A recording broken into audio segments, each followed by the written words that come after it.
But there's no sound or any music or nothing, right? No, there should be sound now, Oh. though, because we are on. What's up, everybody?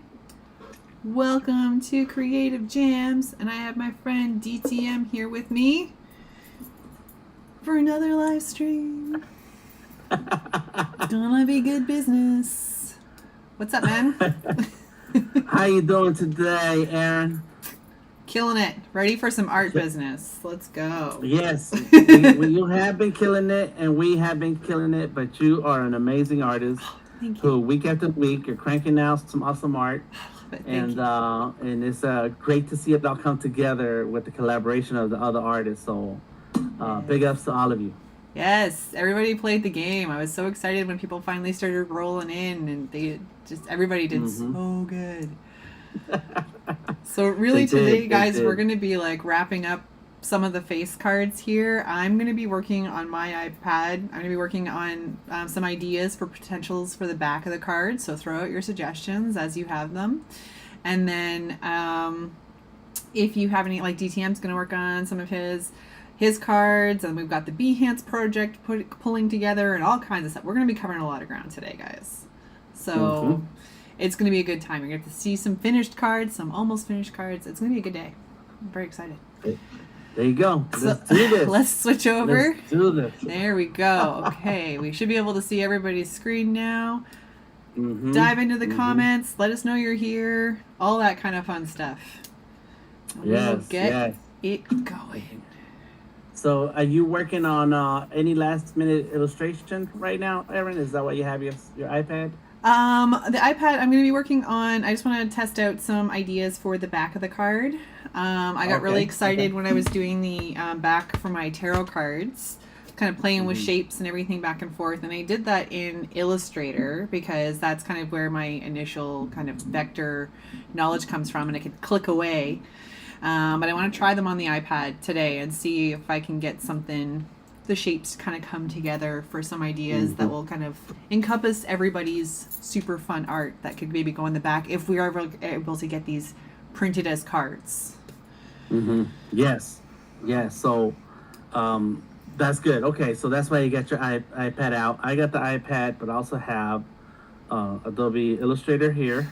So you'll see some of the artwork pop in because I'm working on desktop and iPad at the same time. Sweet. And I have one last face card that I want to wrap up, and we'll see how that goes because I have a couple of ideas for it. Nice.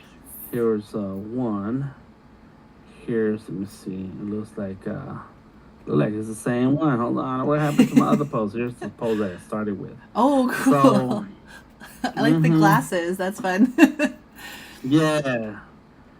But I don't know if I like that. So, anyway. Fair. He could be for something else. He's got an. Yeah, it can be. He's for doing something else. No. Leave it. They want in. They want in the stream. They wanted to play the game too. Everybody wants to color with us. RB's here. Welcome to the stream, RB. What up? RB in the house. What's up? The pirate man himself. Woohoo! Killing it. So, all right. So that's why I got this going on. But I'm going to be flipping back and forth. Perfect. And setting up some of the artboards with the face cards. Amazing. Here's our original right there. The guy who kicked it all off. Oh my goodness. Look at them. All the memories. So fun. All these little details. There's a ship or boat over there. A little ship. A fish. A clam. I'm sure that's a clam. Oh, no. Yes. Yeah, the water. The tentacles. The snake. It's just a lot. She's a wild woman. In here. She's got a lot going on. And then you've got all your like the pencils and everything with yours illustrations. So great. I liked with this one because we did it each 1 week at a time. So it was kind of fun to see the style kind of push each other. Like I would see you do something on a stream. I'm like, oh, I want to do line arts. Like kind of like you do the transparent lines and things. I was like, that's a great idea. I want to do that. And then I know like some of your style kind of pushed mine, so it's fun the collaborations to see how you can kind of challenge each other's styles a bit. So Oh fun. yeah, that's good. That's right, and that's what you want, right? You want to feed off of each other and push each other, and this is it. This is how it all began. I like it. This is good. Love it. And there's the rest. Oh, Here they come. Look at that. We're gonna build the rest. I love it. We've got Mm-hmm, Odari in the chat. Welcome, Odari. My mom and my dad are here. They're in Facebook. Dan's from Atlanta, so luckily far enough away from Texas. They're checking in and make sure that no one we know is from Texas because they're having a hard time right now. So hopefully everybody's doing okay there. Oh my gosh, Odari, RB, everybody's around here. I love it. They're all here. Aww. Welcome. Oh, I'm gonna pull up Odari's piece so that I can add it into the file. Let me see. Yep, I have a ton of pieces to add in.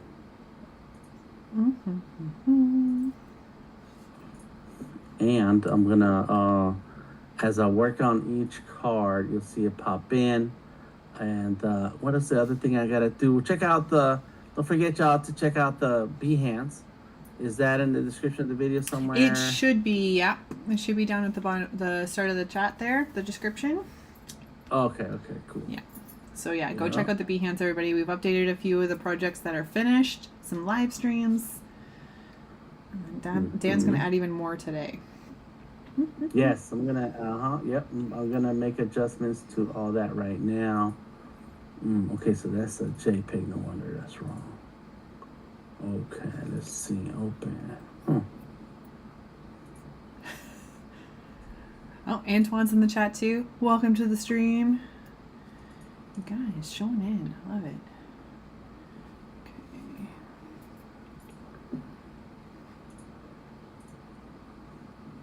There we go. Let's get it. Boom. Here it comes. What's up, RB Proxy? Odari in the house. I appreciate all of y'all stopping through. This is going to be a 2-hour stream. We got a lot to catch up on. And you're just going to see the screen update slowly. Here we go. Right there. And yeah, there's all the other pieces right there. The Queen of Spades, the King of Spades, the Jack of Spades, Queen of Clubs, Jack of Diamonds, and this is where, and we're just saying that we need a upside down version or the other version. So come on, and let me grab it from right here. Boom.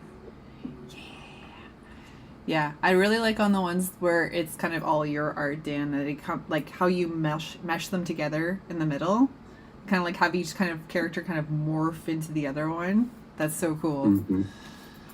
Yes, yeah. I kind of want to lose themselves into the other. Yeah. And so that way, it kind of it doesn't feel like it's cut off. Right.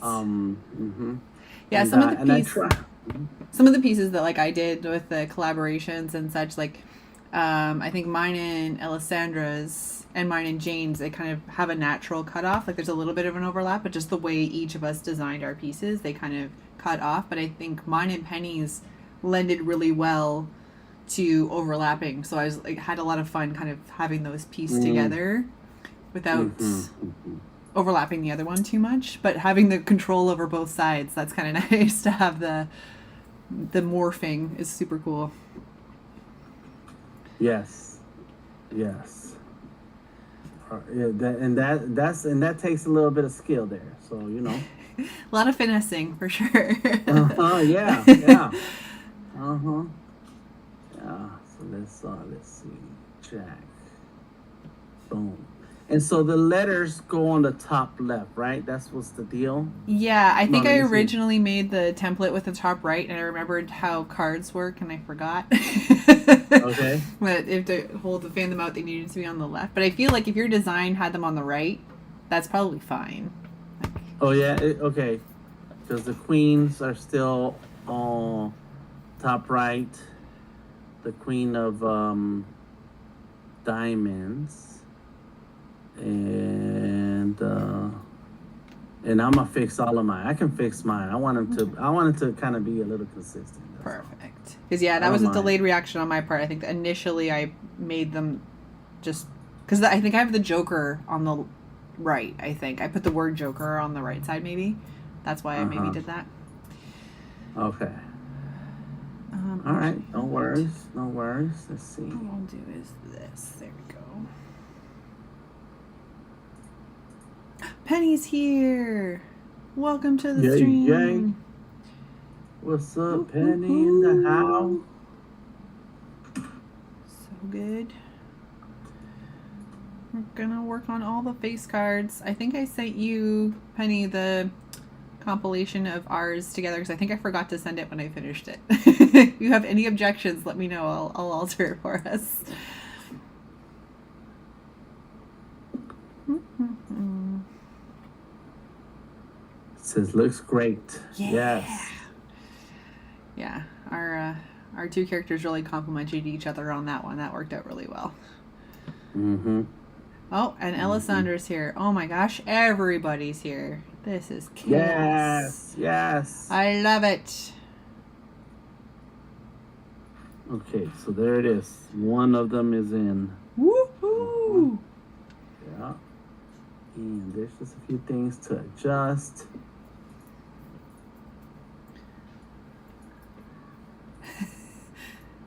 Antoine says, "Yay, the Behance family." All we need is Jane and Mafu here, but that's a lot to ask because it's really late for them, so we won't make them do that.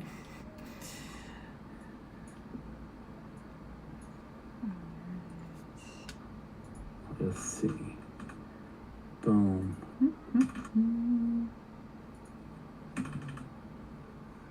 What else y'all been working on? Anybody out there in the chat? Let us know what you've been working on. Yeah. What's going on with you? Yes. Yes, please tell us. Let us know. Oh, we have Bradley Smith in YouTube. Oh my gosh. We're everywhere. This is chaos. Oh my gosh. All right. Oh, not that one. There we go. If you working on something that you can talk about, let us know. Yeah. Share a link. If you have a link. A lot of sorting, Bradley says. I feel like I need to do that too. Like I was doing some work on Friday and I was like, I need to do like a lot of like file management right now. Oh my goodness.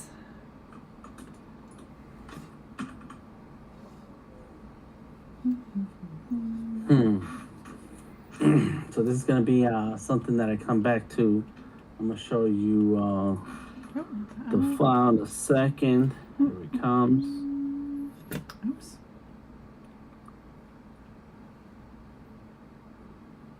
All right. Come on. Oh, create a cloud. Create a cloud. You can do it. There we go. Let's open it up. And so I like how I was able to work on this a little bit to make sure that the jacket went into kind of meshed into the what do you call it, a vest, but then I forgot the arm. Oh. There's the arm. Yeah. So I'm like, yeah. So that's gonna be something I work on, and it looks like there's an errant piece there. But the cool thing about Illustrator on the iPad is you can draw. Nice. With brushes. Yeah, so there's a few brushes here, and so the paint brushes and the blob brush. So that's really good. That's really good to be able to do. And do they stay vector lines, or are they like fresco where they're like a blob of the shape, like a shape?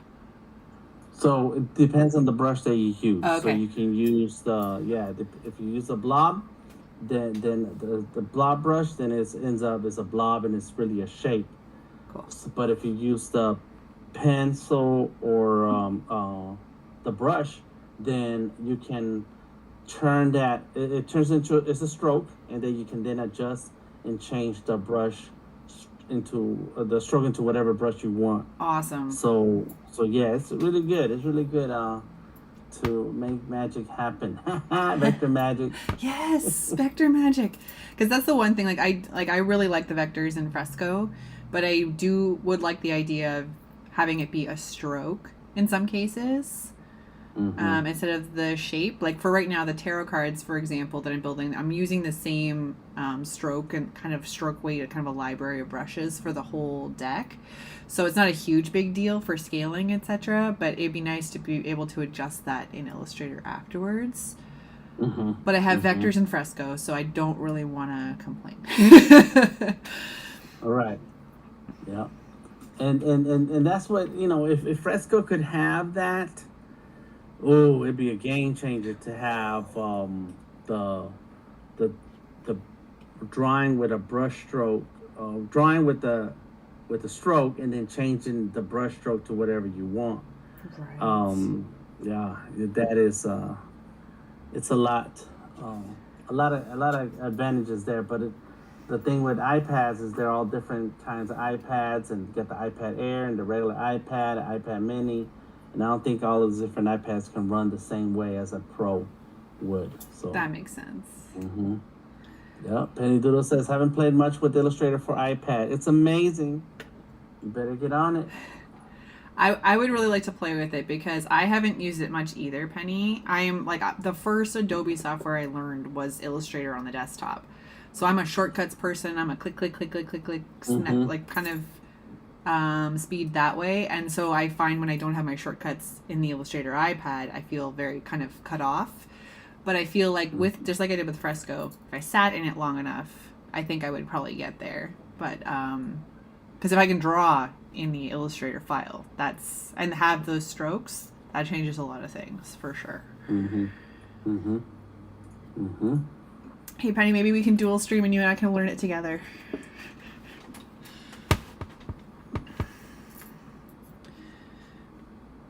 Do it. We'll figure it out together. Teamwork. Do it. She says that would be funny. Both of us just like frustrated. This is awful. Ah. No, we'd get there, I'm sure. Where is it? There we go. That doesn't seem right. So let's see. Jack. So I have a Jack of Diamonds. And you don't have that vector for that, right? You don't have that, no. I'm the only one who has it. Yeah, Jack of Diamonds is all yours, yeah. Yes, okay. So I'm making the different cards now. Bradley says that Illustrator on the Surface Pro is getting great. Still has all the tools. It's still Windows 11. Gotcha. Yeah, Illustrator, there's a beta for the Surface Pro 11 and 12 because it runs ARM. Fancy. Bradley was it's getting great. Also has the tools because still yes, it has all the tools. And it's just it is, however, not a full Illustrator, but it has most of the tools that you would need. It's just not all Illustrator, not all the things that Illustrator proper has. Well, no, wait a minute. It's not up to date as the regular Illustrator proper, only because it's running. It's the beta. They don't have the full Illustrator like they do on regular Intel. And right now it doesn't matter because it looks fine. It works fine. For those of us, yeah, we need it. It does its job. That's key. Yeah. I already yelled at the Illustrator and Fresco team about updating these apps. Mm-hmm. They know me. They run away. They're like, "Don't talk to Dad." He's gonna yell at me about the iPad again. Yeah. Here comes that guy. He's gonna say fresco and iPad in the same sentence again. Fresco and Surface. Sorry, it works great in the iPad. Okay. Gotcha. So funny. Mm-hmm. But yeah, I was at what was that Adobe Max, and last year, and I walked around to all the tables where all the teens were at. I was like, yes, I have problems. I have grievances. Mm-hmm. And there is a online platform. I can find the link, and where you can leave your feedback, complaints, and otherwise. And they the more people who complain about the same thing, the further up in the priority list as it goes. Okay, nice. Yeah. I like that. Even though right now all the updates are going to be AI updates, but yeah, taking priority. Yikes. Yep. So here's this is Mall, Dark Mall, and this is so this character here, her original name is Penny, and for pencil. Nice. Yes, and I first started drawing this character around 2012. Amazing. And I wanted there was an artist I know who does sculpture, and I wanted them to do a sculpture. So I started drawing more of her so that I can get a sculpture done. That'd be amazing. Yeah. But I've been playing around with some 3D printing. Okay. And using apps to convert my art into 3D objects, and so there's it's a platform online called Maker. Dang, I forgot already. Maker World. Okay. And they have a Maker Lab tab where you can upload artwork, and I'm sure it's AI related that will then convert it to 3D. And I have some pieces that I worked on. Let me see if I can grab it. So 2D cool. Art? It'll make it 3D? Yes. What? I'm outraged and intrigued.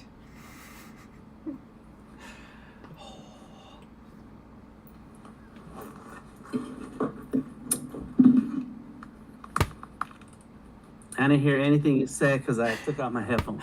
I just said I was outraged and intrigued at the same time.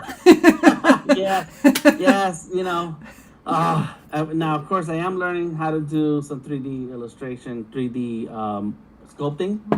And so I sculpted my own face. And so I did that.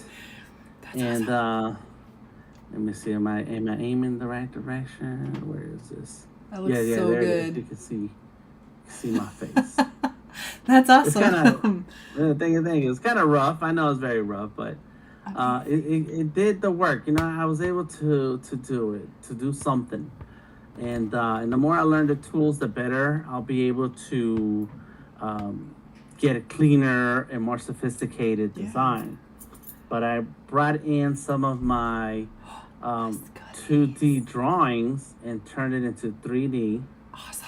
And then I uploaded it to my 3D printers, and it's like a hoodie. He's wearing a hoodie. That's amazing. Yeah, thank you. Wow. And so that's a Scully from my NFT series. And then this is this was supposed to be Darth Vader, but the 3D converter made it more of a skull face. Okay. Which is fine. It's like, all right, that's cool. And but he still has the thick, chunky armor on his forearm. He's holding a boom box, and it turned the handle into a microphone, which is fine. And but I've been able to do all this just starting with the drawing. Wow. That's outrageous. Like for it to get, oh shoot, I just covered you up.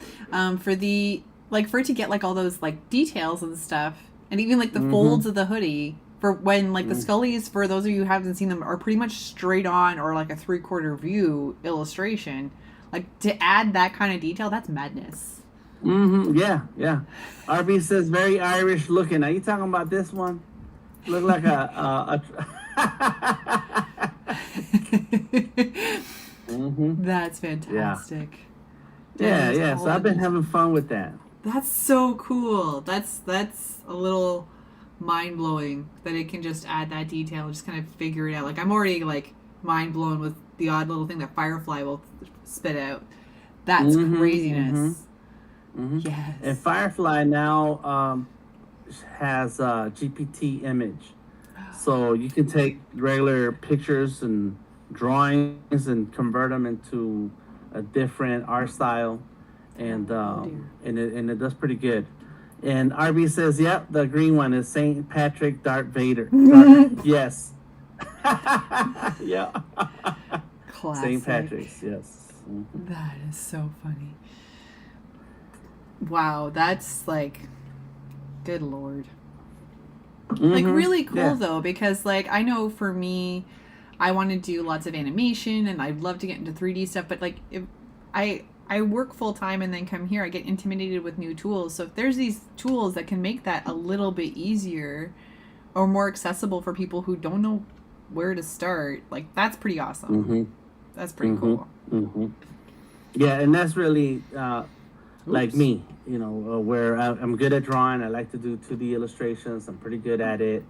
And then you have another medium that you want to jump into, and it's like, I don't know what to do here. Yeah. Where do I start? And it's a long road, you know, it's a long road. Here's Darth Vader, what it looks like, and when I first made him. Let me turn this off. And so that's the Darth Vader. Oh my and gosh. It took this image. That's fantastic. Yeah. So it's not faithful because it's AI. AI is trying to help you. It's like, all right, I'll make that sculpture for you. And but like that's cool too. In that, like for me, like I when I tried like clay work when I was in art class in high school, like there's like you have to have it a certain way, like no air bubbles. There's all these rules and stuff. So I suspect the 3D modeling would be the same way. There's a certain like tolerance it can take so the arm doesn't fall off and things like that. But if that software is going to do that for you when you don't know what those rules are when you're brand new to it, that's outrageous. That's amazing. Yeah. It helps you along a little bit, you know, just help you a little bit. Just help me out. There was one of my files that I printed, and I don't have that stuff here. I left it in the, I have an office now, and outside of here, and the legs did not print properly. Like certain parts did not print properly, and that's because I'm new. I don't know what I'm doing. I'm kind of just clicking on stuff, and when it finished printing, it did not look right, and I was like, oh, so I had to go back through the file to look at it, to understand what. And this is the trial and error part. You look at the finished product, you look at the file, and you look at the process, and you're like, well, this is where I failed, where I did not pay attention to these little things. And so I'm learning 3D sculpting, but on the iPad, there's an app called Nomad. Okay. And it's pretty easy to use. And that's what I want to, so now I want to take those 3D files that the AI makes, but run them through the sculpting app to see the details, fix things, you know, so that I don't start from scratch, but also don't just print things the way AI says, here you go. Right, yeah, to make the boombox the size you want it, make his pant legs wider or something like that, so it's a little more truer to your design, but you know you have at least a good base to start with. That's cool. That's right. Yeah. Oh my God. Yeah, that's right. That's right. Man, no more stickers. All this 3D madness is happening now. Yeah, well, yeah. Yeah. Yeah. No, I'm still stuck on sticker. I love a sticker. Yes. I love a sticker. So what's the like? It's a plastic that it prints out, that 3D one, or is it like a different material?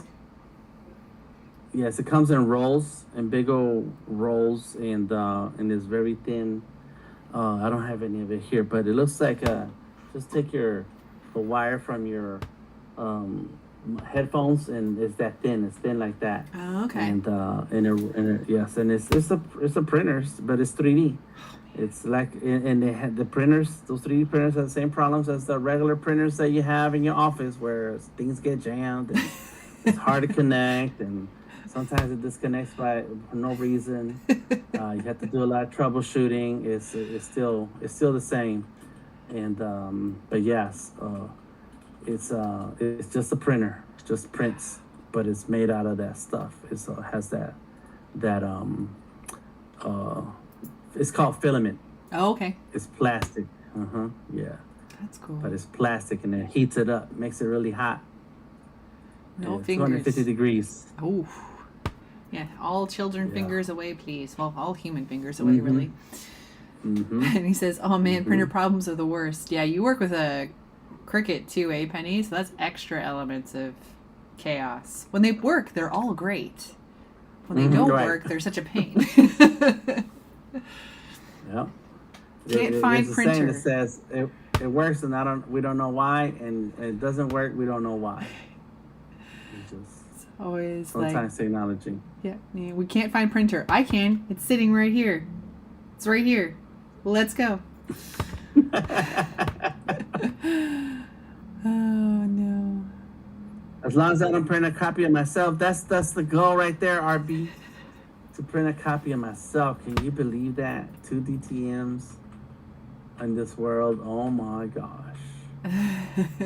We need one, like, I need one that will, like, do my dishes for me and, like, do the laundry. We need, like, a functioning one so she can do all that and I can do more of this. And then we'll be there you perfect. Go. See? Bradley Get says twice as many things done. Yeah. Exactly. Bradley says it's the same with a laser engraver. Oh, I could imagine an airing out. You're like, this one important single thing is going to be laser engraved. Don't screw up. And then it screws up. Oh, that's a little too permanent for me. Don't love that. I want one of those. They got those, and they'll print on anything. Just put it inside the box. Oh my gosh. That's awesome. That would be awesome. I need a warehouse full of stuff. That's all I need, a warehouse. I want this new tool and this new tool. No, I hear it. Well, I think it might have been you, but or somebody brought in like on a live stream, but someone brought into the office one of those like 3D pens where it has the tool and you can kind of draw in space. And it's like, that's cool. I'm gonna forget that I saw that because I can't have a new art tool in my house. It's gonna be too outrageous. I got 2 of those pens. Yeah. Yes. Man, see, that's the problem. I would get like a second one. What if the first one breaks? And then I would be stuck, and I would be 3D printing everything around here.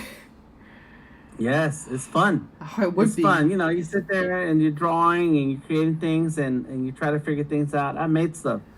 Do I have any of it here? I can't remember. Oh, yes.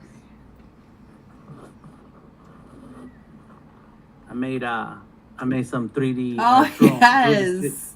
My name in 3D. There you go. That's awesome. Yeah. Oh. And so I made a little stand for it. It's kind of broken because I was showing it off at Buttercup Steam Camp a couple weeks ago. And so, any case, but it does have I made a brace so that when it sits down, it leans and it just sits there. Oh, I love that. That's so fun. So it like, because I've only seen it kind of like in work. Like it dries pretty solid. Nice. Yes. It dries solid. It's hot. The tip is hot.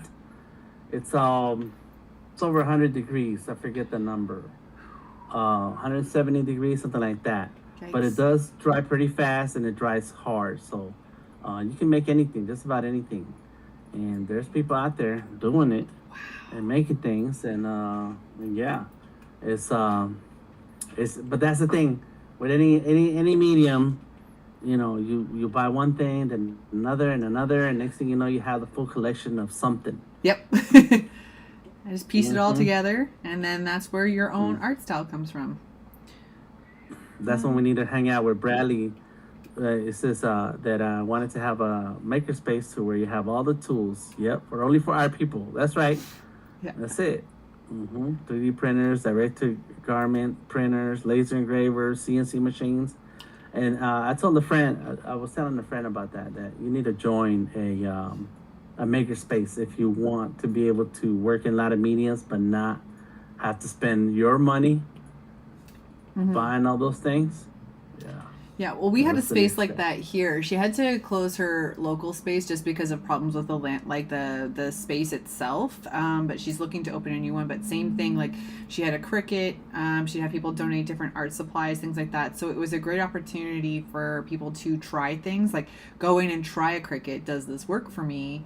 And then whatever anybody else would donate. It wasn't never anything as fancy as a 3D printer or anything like that. But it might grow to that at some point. But it was a great space to be like, I want to learn this. And she had open studio spaces, but then there'd be classes on different things. So yeah, like art community spaces. Yeah, awesome. Yes. There you go, sponsors. You hearing this? Yeah. Anybody want to build us a space? We want to use it. Let's go. Send us some stuff. Yeah. It's all for the community. It's for the group. It's for the collaboration. The community. It's for the collab, guys. Come on. Yeah. Okay, so let's do... How did that get smaller? What's happening here? Something silly's happened. Oh, no, nothing happened. Okay. Oh my god. So I'm slowly migrating all my pieces from individual files, and they're hopping onto the main vector file all together. Oh, nice. And that's a little bit of process. Yeah. And I cannot show you my screen as I'm doing it, but you can see the results on my iPad. Sweet. Just through the magic of the Creative Cloud. Yeah, Creative Cloud. Yes, 3D pens are kind of like a super glue stick. Yep. Okay. That's right. And I actually had to fix one of my 3D prints with hot glue. Yeah, because it broke. My grandson was running with it in his hand. He slipped and fell, and the thing cracked. Oh no! So I was like, fine. He's all right. He's 2 years old. His bones are still made out of rubber.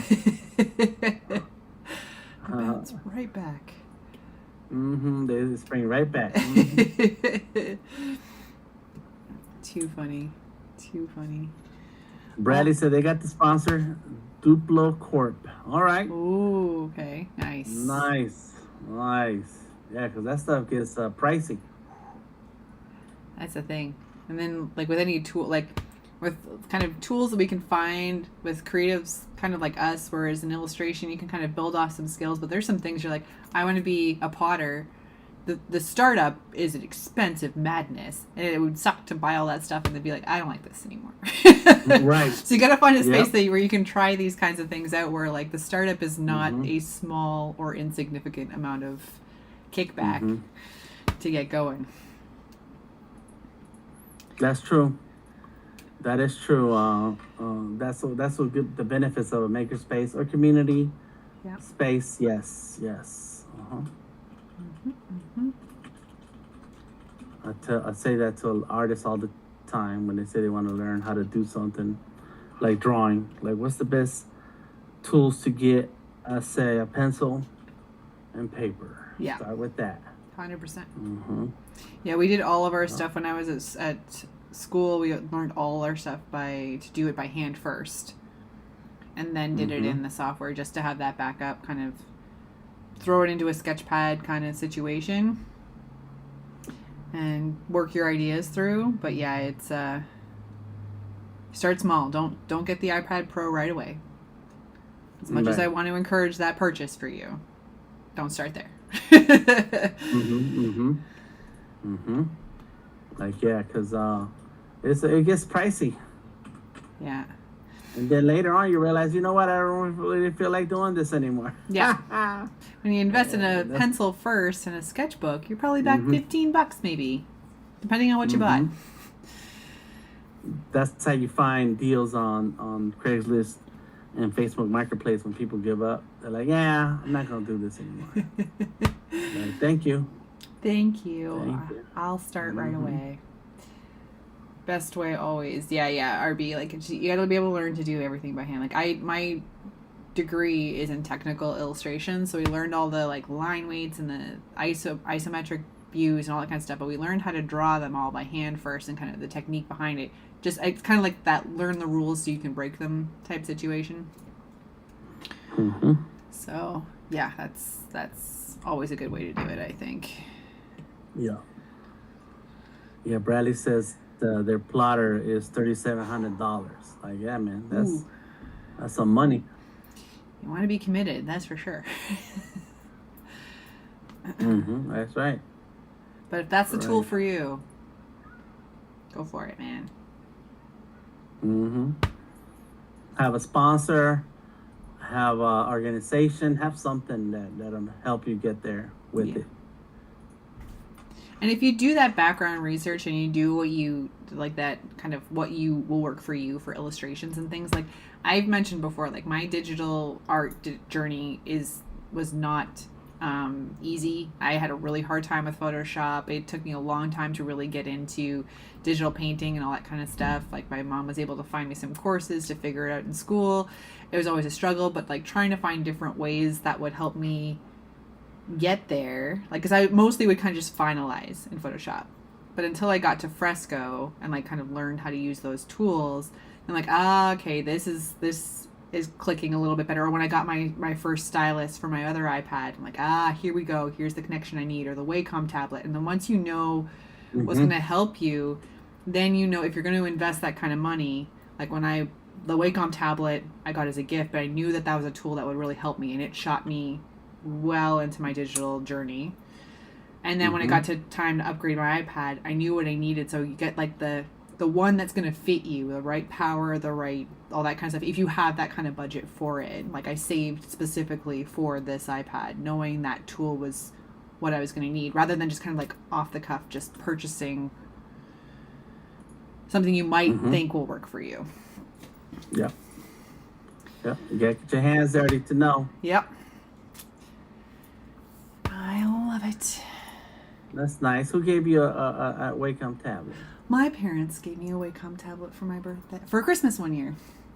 Oh, yeah. That's so cool. When I was at school, and I still have it. It's one of the best tools. Like it saved a lot of things. Like using my mouse after that was kind of like drawing with a bar of soap. I was like, no thanks. I was converted forever. So yeah.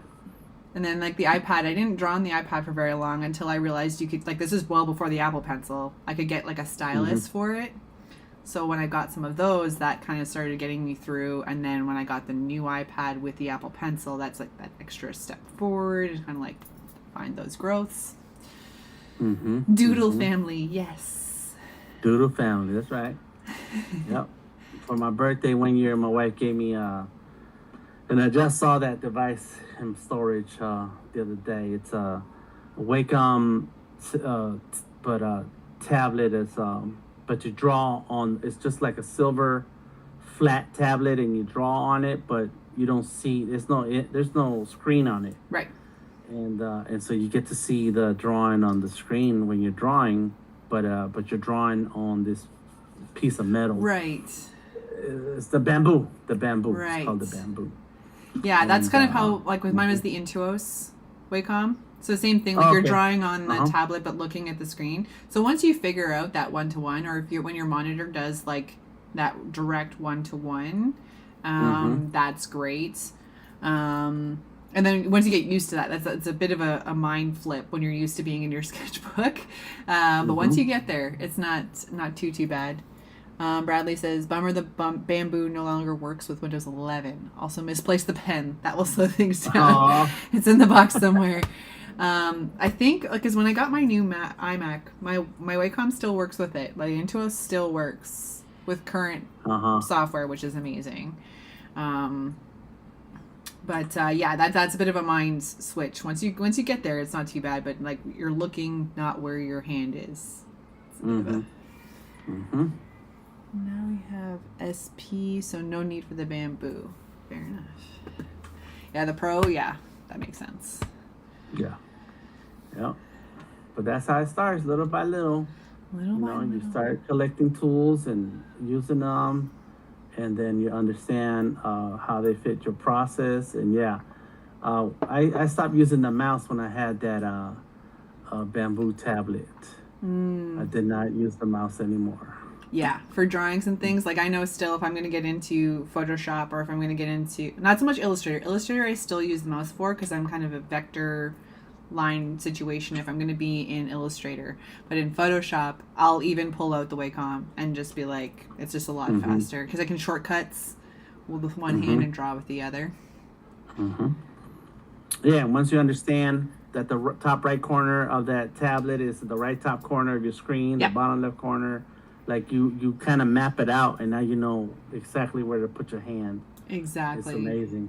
Yeah, it's pretty smart. It's kind of crazy, especially for like when the smaller ones. It was always mind-blowing to me that it would be the same as your computer screen. It's pretty smart. Yeah, somebody thought it through. An artist of some kind created that tool, and I appreciate you. The amount of times I say, who isn't using their product before they put it out in a month is just outrageous. So an artist put that one out, and I appreciate them for testing their product before they gave it to us. Yeah, some artist. I want to be that artist. I want to invent something. Right. Let's see. Okay, I already did that.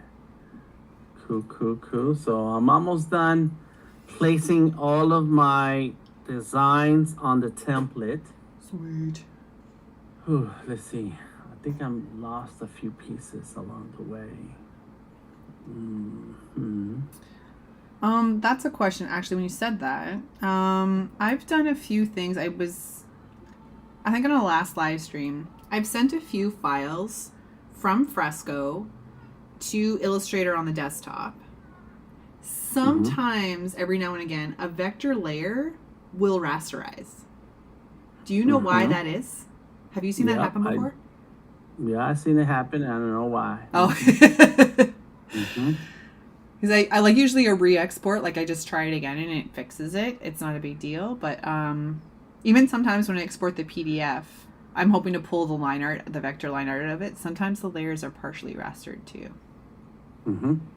Yeah, that's a problem that happens because you're using a lot of different blend modes on that layer in Fresco. Okay. So if you want true vector, you gotta stay with the screen blend mode and the multiply blend mode, and that's it. Okay. Maybe the darken blend mode. Anything other than that is going to rasterize it, because now it's a Photoshop blend mode. And so then it picks, anytime you move outside of Fresco, now it has to do something with that blend mode, with that layer, and it's going to end up pixelating and flattening it. And so that's a very difficult process to get to Illustrator and like, wait a minute, what happened? And so you have to go back to Fresco, go through those layers, and remember what you did and why you did it. Because once you start playing with those blend modes, you're gonna lose whatever look the color that you were going for. Right. And so yeah, that's it. That's the problem there. And man, I suffered through it and couldn't figure it out until I just kept playing around, and like, oh, really? You guys are gonna do this to me, huh? And so yeah, go back. You can still fix it. You can still fix your work. Okay, that makes a lot of sense because I know it's mostly the tarot cards that I do notice that, but I do use the overlay feature, like the overlay appearance mode, so that does make a lot of sense now that I think about it. Yeah. Yeah, RB says blend modes for Photoshop and Illustrator are not the same, so that makes a lot of sense. And Penny says sometimes the layers lump together. Yeah. Mine have been okay so far as like they'll keep the groupings and things, which is really great for me. Because I'm starting to kind of have a rhythm of how each tarot card is kind of laid out. So I can go hunt down my line art faster. But yeah, it's a challenge if there's... the overlay makes a lot of sense. Yep. Okay, thank you. That's it. That's the issue. But man, once you understand that, then reserve all your extra blend modes to when you get to Illustrator. Gotcha. Thank you. That's going to save me a lot of frustration moving forward. Yeah. Because I would get to like doing the coloring pages or something. Like I would lay out for a coloring page and I zoom in to do one line. I'm like, wait a minute, I should not be seeing pixels. What is happening? Outrage. Right. Only 4 works in Illustrator, and I use one from Photoshop. It will switch to Photoshop instead of Illustrator. Oh, okay. Oh, if you use one from Photoshop. Okay, gotcha. I see. Okay, so this.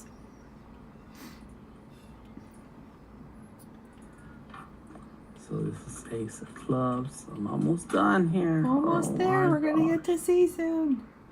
Yeah. I'm catching up to Aaron. Oh, man. I think I was just so stressed about falling behind. Everybody was sending me all their beautiful pieces, and I was like, oh my god, I haven't done anything. So I'm like... They're like, I'm so sorry it's late. I'm like, I haven't even started. It's okay. We fixed it. It's okay. Good.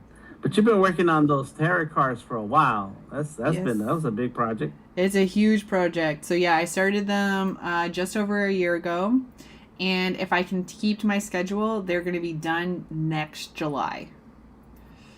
So they're going to be here for a long time. Next July, not this July, not this month July that we're in. No, we are in. I just finished the 30th or 31st card of 78. So we're making progress. Oh, wow. So, okay. So you're halfway there. Halfway there. Yeah. So we're doing good. I did submit, though, my first test print of about 10 cards, though. I just submitted that on Friday. So I'm hoping to have those come in the next couple of weeks to see how they do in a final print size. And hopefully the printer's good so that I don't have to find another one. Because not a lot of people print like the tarot card size. Oh. Without it being like, I have to like order from China kind of thing, like a very long process. That's what I was going to ask. So locally, you mean locally?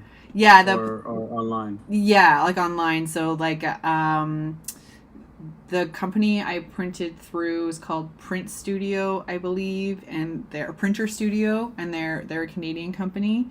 There's another one I had researched, but they don't do tarot cards anymore. So I'm glad I kept looking for a backup. But there is a company, I think we found them when we were looking at printing for these cards, and they're, I forget what it's called, but they're based in China.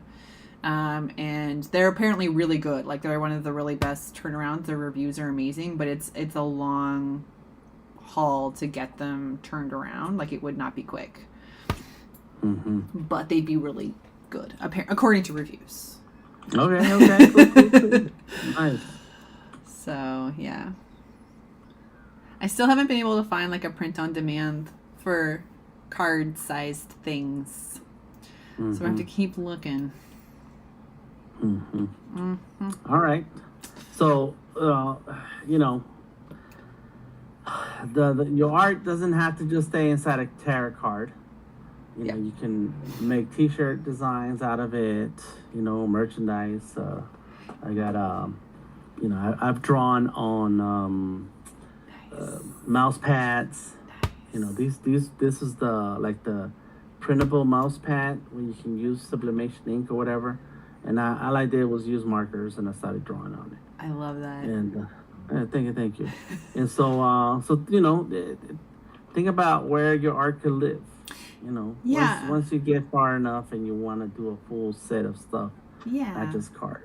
Well, I thought, like, I have a few, like, I've tested a few, like, art prints. So, art prints of the individual tarot cards. Like, certain designs, like, some of them I think are just not as exciting individually, but some of them have some really great aesthetics that I think would be fun as a piece of art. And then I've done some bookmarks that have some of the art on them as well. And I want to do, when I have enough of them, I want to do like a coloring book, either per suit or just a full one when they're all done kind of thing, a coloring book of some of the tarot cards. Yes. I'm very excited.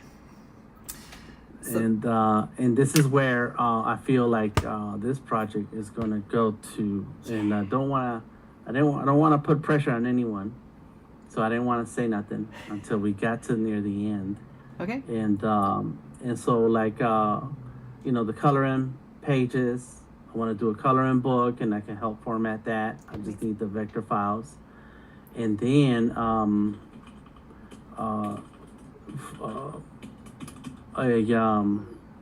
the actual cards. Finding like you have to go through, like you're doing now, is finding the printer who can print the cards at a design with the proper size and all those things. Right. And but even just having the art in as a book. It's not a coloring book, it's a book, and have each person write a paragraph as to, why did you draw that design? Yeah. We can do a ton of things with this artwork. And I'm willing to host the colored pieces on one of my websites, or we can add it to the project. If any artist wants to color in the designs and then have digitally done or whatever, then we can get a copy and it becomes part of the collection itself. Yes. So you kind of want to feel like the art lives on. Yes. Well, that's what I like about the color your own bookmarks that I have. I've been selling some of them this summer, and people have been sending me pictures of them colored. It's so cool because it's like an impromptu collaboration, basically. Like to see how they colored my piece is so fun. And then they take on their own new life. Like even when Jane and I did our stream, we both had our line art done, but we were both took different approaches to coloring our pieces. It was so fun to see them like come to life with color. It just changes them entirely. It was so much fun. So yes, let's color each other's pieces. Let's go. There you go. RB says he's making a shirt from his ace. That's right. That you should. That ace is amazing. I'm gonna do something with the Medusa for my ace for sure. I'm so proud of how she came out. So yes. Let's all get the merch. Let's go. Yeah, there you go. Oh, see, look at those. They're so good. Nice. These are all done now. Let's see. There he goes. Oops. Got Jane's piece and the Jack of clubs. I really like how clean this came out. Very friendly drawing. It's adorable. I love that piece. Then of course Odari's and eyes. So good. So I think I still have to work on this middle part of it. Then of course the goddess of the underworld or death, and then another Aztec goddess, and I can't say I remember which one this is. I think I made this one up. She has goggles on her forehead. Let's see. Then we have Penny, and the name evolved to Alpha or Alf, but that's her right there. Then Darth Maul. Yes. And then of course Darth Vader and Batman. Yeah. The dynamic duo. And okay, so did I do dark? Did I do these twice? Let me see what happened here. Bradley Let me go says back. Board Games Maker BGM is the best that he's used for cards, and he sent me a link. Oh, excellent! Thank you. Oh, okay. Perfect. Yes. Yes. There you go. Just Judy is in the Queen of Clubs. She'll club you over the head. I like the other side of that. I don't think I've seen that one before. She looks awesome. Look at her go. Yes. And so I think I'm getting my goddesses mixed up. And because this is the goddess of the underworld. So I need to write these things down. And then El Chapulín Colorado, he's a well-known Mexican comedian who's passed away a long time ago. Oh, wow. But for 50 years, he was on TV, and that's one of his characters. Oh, that's fun. And he carries a club. He hits people with it. And then Clubber Lang, a.k.a. Mr. T. Nice. Yep. I like that too, that everybody kind of took different directions with things. Like, we have a good variety in here. We've got from King Bob to Mr. T. Like, we've got like minions to Darth Maul. Like, we've got everybody. Kermit the Frog to Batman. It's so good. Yes, yes. So yeah, it's a nice mix. So let's see if I can take a look at this. See, 1, 2, 3, 4, 5, 6. So I have 9 pieces. Yep, 9. Cool. And I'm gonna update the Behance. And let's see.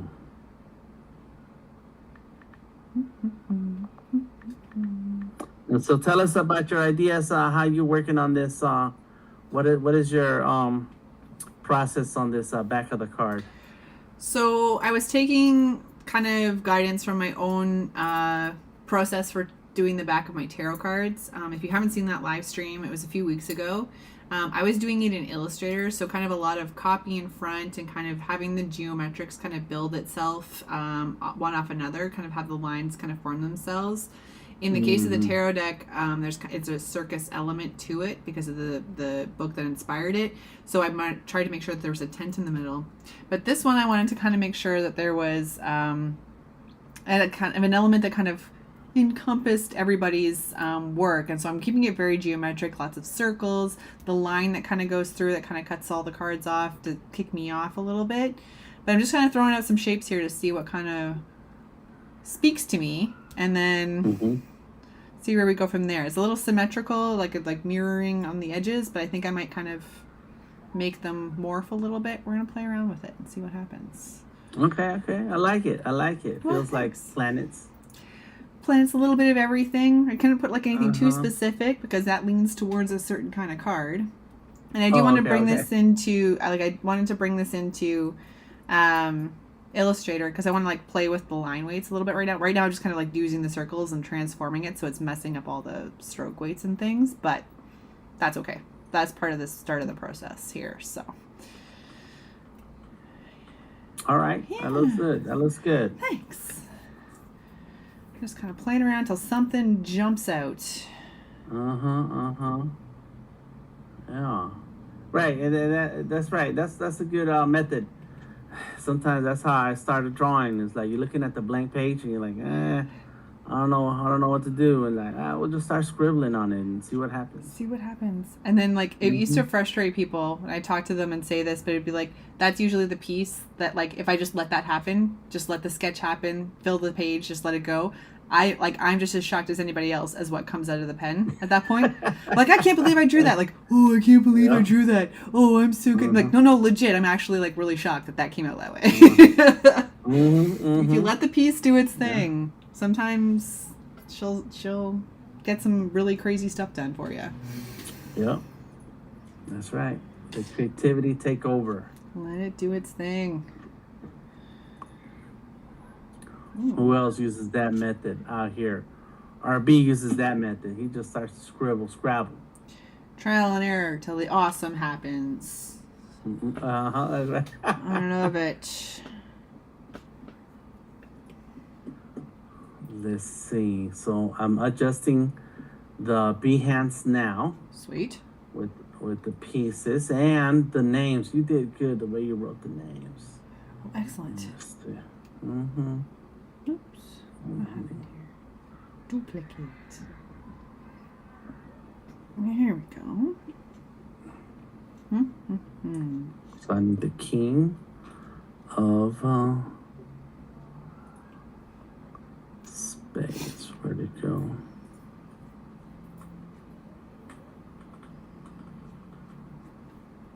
Oh. Spades.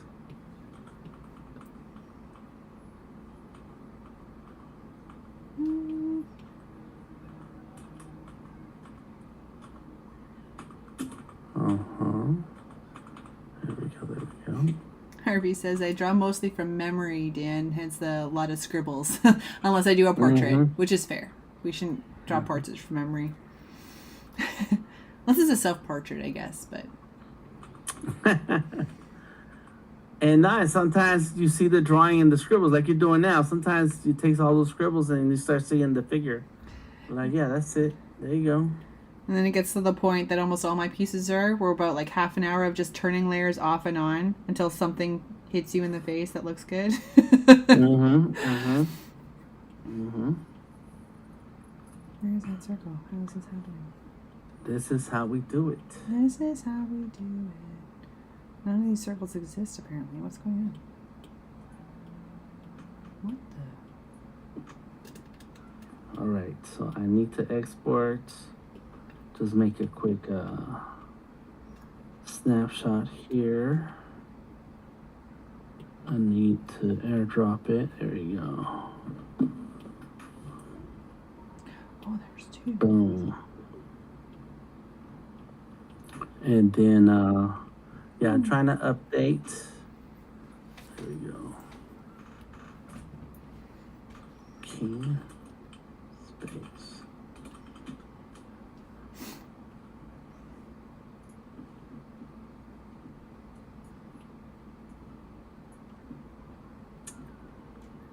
All right. And once the Behance project is up, everybody, like whoever contributed, will add you as a collaborator onto the Behance project. We've just been fiddling around with this for a couple weeks for the whole process of adding and taking things away. So we didn't want to pull everybody in before it was ready, but you will all get credit for the hard work you did. That's right. Everybody deserves credit. Oh yeah, for their part. What is happening to me? And if you want to be credited a particular way, say something. Yep. Let us know. Yep.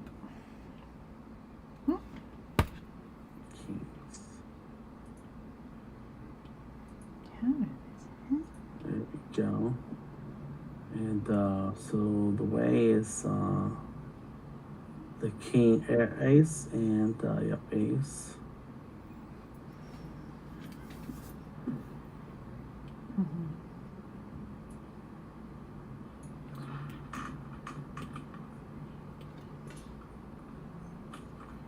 Boom.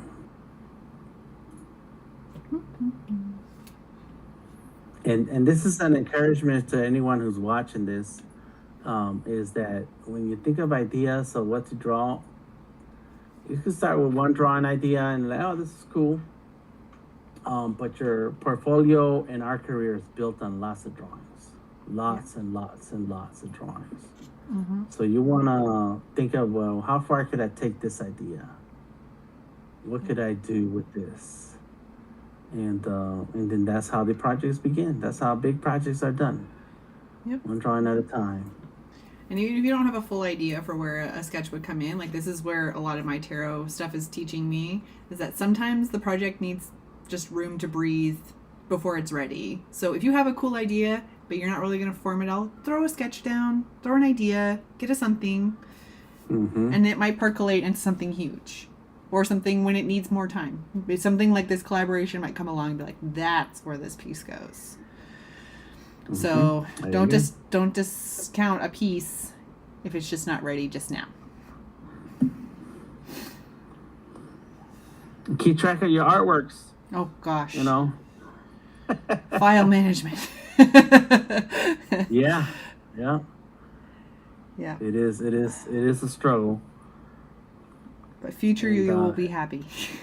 Yep. And keep track of your external drives. Get an external drive. Don't let everything live in the computer. God, yes. You didn't have a small space for your drawing, RB. What are you talking about? Yeah, the whole card. A whole card all to yourself. By yourself, yes. All to your lonesome. You don't have to collaborate with anybody. You don't even have to share, like the rest of us. Right. Oh dear, too funny.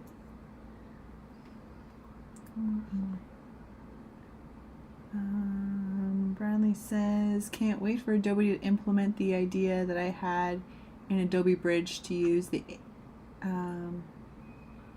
AI to auto sort and filter your projects. Oh dear, that would be nice. But I would need it to auto filter to where I would be able to find the file. That I think is the problem, because when I have a project that I've started, like I said, put the stuff on paper when you're thinking of the idea, but I have to kind of go into past me mindset. Where would I have put that file? Yeah. Or what was I doing that week? Like what happened? Yeah. And because that's how I am with passwords sometimes. Like, well, I was thinking of something specific going on that week, and that's why I use a particular password, but I can't remember now. Was I working really fast? Is it a screenshot that's still on my desktop? Or did I file it? Was I nice to me? Who was it? Was it evil Aaron or was it good Aaron? Oh, man.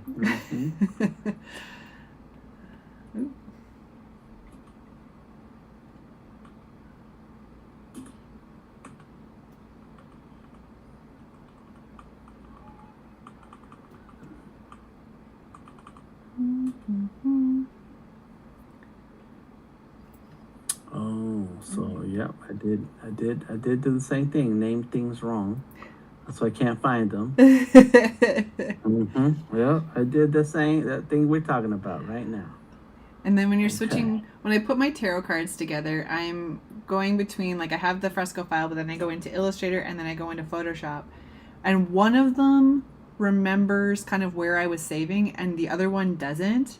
And I always forget to switch the one that doesn't. I do this back and forth, so I can't remember which one. Sometimes the software is to blame. Yeah. And then if you don't pay attention, you'll save to the last place you were saving another project. Yep. And so, and then you're looking for it. Like, what happened? Where is it? So now you have to reopen the file, pretend you're gonna save, so you can see what happened. Oh, see, I'm glad it's not just me. Do a save as. But I'm not really saving as. I just need to know where it went. I just want to see, yeah.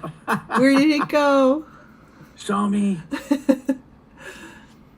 Where are you? All right, so let's see. Jack of Spades. There we go. He says, same as Media Intelligence and Media Premiere Pro. Sorry. So I will auto tag and allow you to filter your content.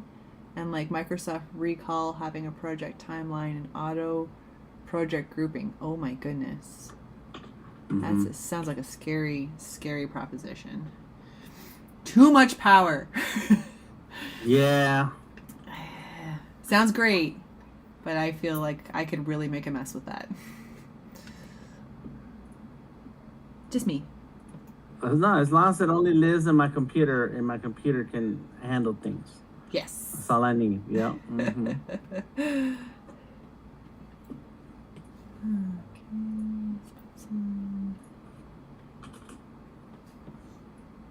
All right.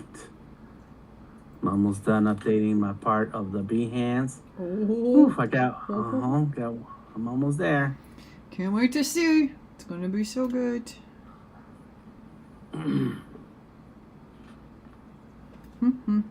So this is wrapping up. What do you have coming up next? You're asking me? Yep. Okay. Let's see. I have a list. As soon as I finish this, well, I got stuff I want to do and stuff I need to do. There's always two lists. Yeah. Yeah. I have well, this weekend I'm teaching a class on VR.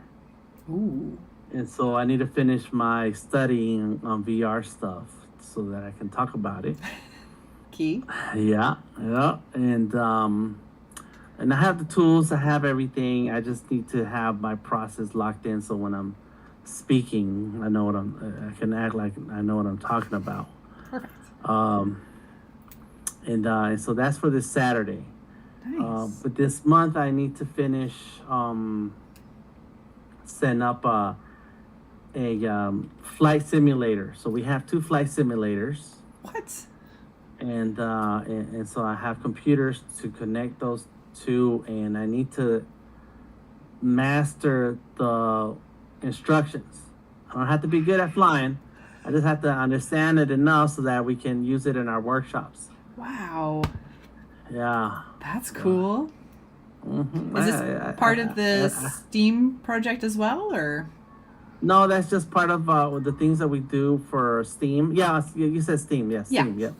Part of STEAM. Cool. Yep. So Buttercup STEAM, and so we have to. So we have a list of events and workshops we're going to do, and that's included in it.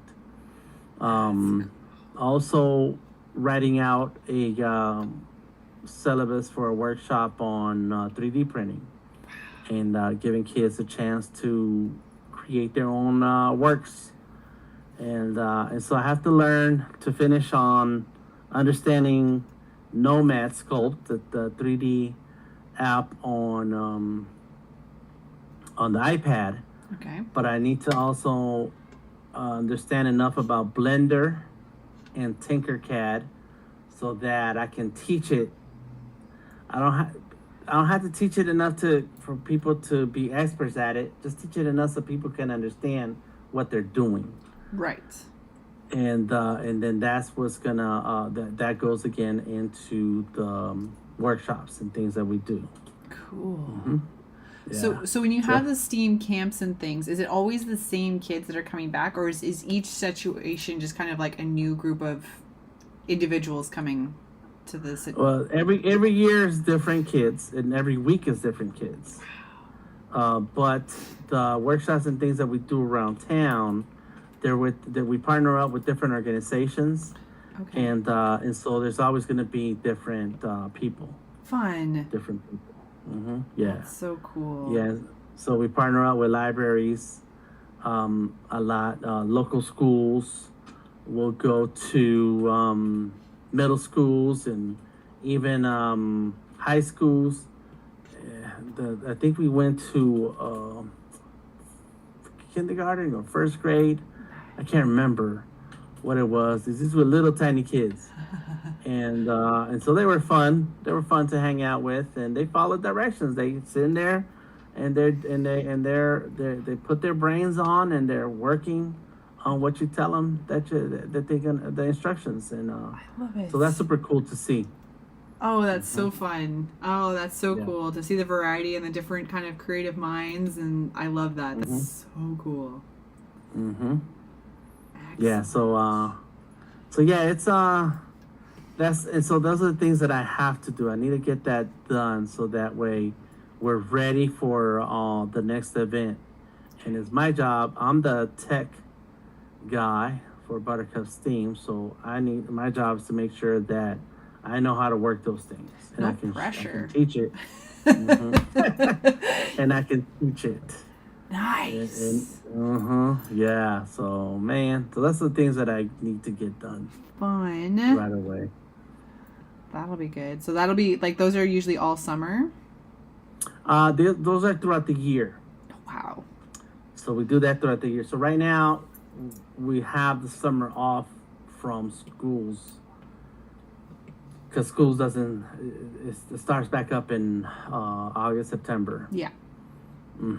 But I do have this one event at the library this Saturday. So if you're in Atlanta or near Atlanta, you're welcome to come through and participate. It's free, and so but a lot of our things that we do is with the schools, so it's throughout the year. You know, we try to do one or two things a month, and in the first half of the year, we almost doing something every weekend or every week during the week. Yeah. Yeah, sometimes we'll do 2-3 events in 1 week, and we're exhausted and tired, but it's fun. So we kind of do that to ourselves. Amazing.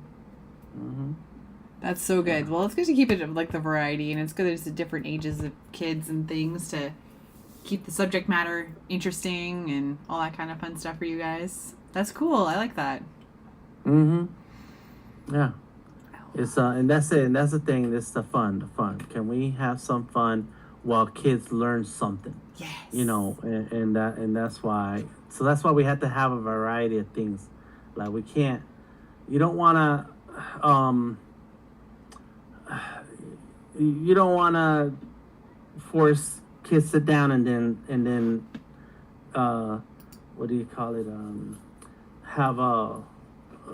Monologue. I forget the word. Right. And then now that's it. And it's like no. They need to be hands on. They need to understand what they're doing, and they need to see something that they've done and feel good about it. Yes. And like with our summer camp, at the end of the week, they take everything home that they made that week, including the robots.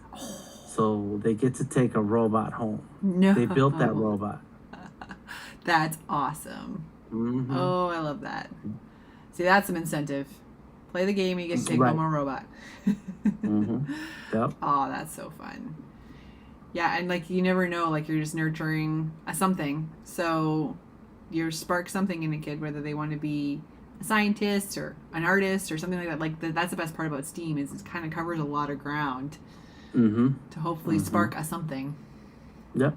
And so we need to have a variety of things so that we're not always teaching the same stuff, because we've done events where it's open to the public, and so we'll see the same group of people.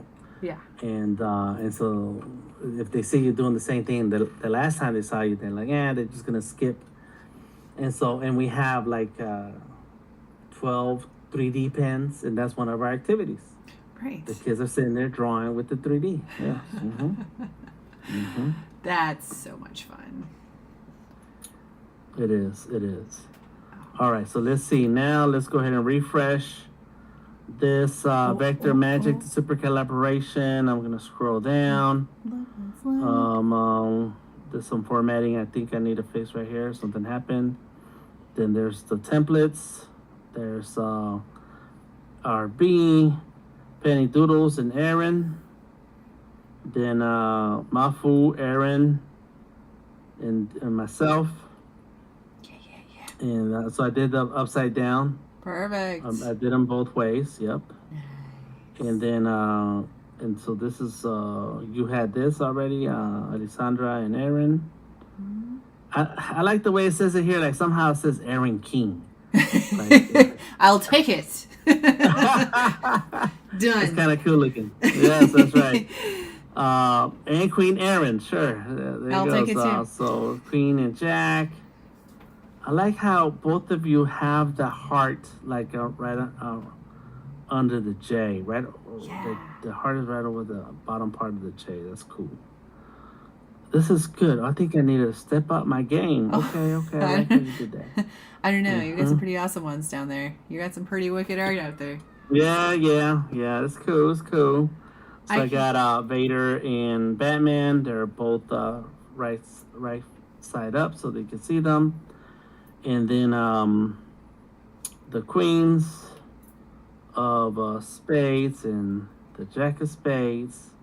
And I think some of these I'm gonna go back in and make sure that we have an outline of that spade. Not a filled in area. Right. Because even this one, I'm gonna go back in and fix that also. I don't want anything filled in, just outline. Right. Yeah. Let them color let it the, in. yeah, let the people color. That's right. So we got the ace, the king. So they're both facing up. Nice. Got that. And then the queens. Got them. And now, for the last 30 minutes, I'm gonna work on the other side of this jack. Beauty. That's the goal. And I like this art style, so I'm gonna have to go real hardcore with this art style. And that's it. I love it. So much progress. Feeling it. Yeah. Oh my gosh. RB says you can only be Queen Erin. Don't open that can of worms, RB. Don't open it. Just leave it where it is. I've had this debate with my sister lots of times. Just leave it. Just leave it there. Just leave it.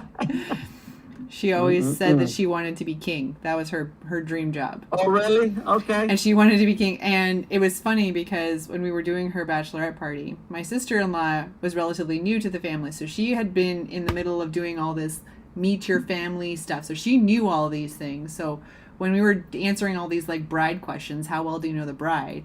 I'm like, oh, she probably wants to do something with business or travel or whatever. And then my sister-in-law answers with king. And I'm like, she got the right answer. Oh my gosh. Yeah. So that's always a thing. My sister wants to be a king. So that's her plan. All right.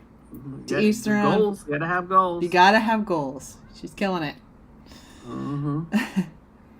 Isn't that a movie too? Like the Warrior King? What is it? Oh, Viola yeah. Davis the was woman. in it. I think it's actually just like the Woman King, but that was actually a really good movie. That was really good. Viola the Woman Davis King. Slade. That's right. Yep. She did not mess around with that movie. She was really good. There you go. Mess with Aaron. There we go.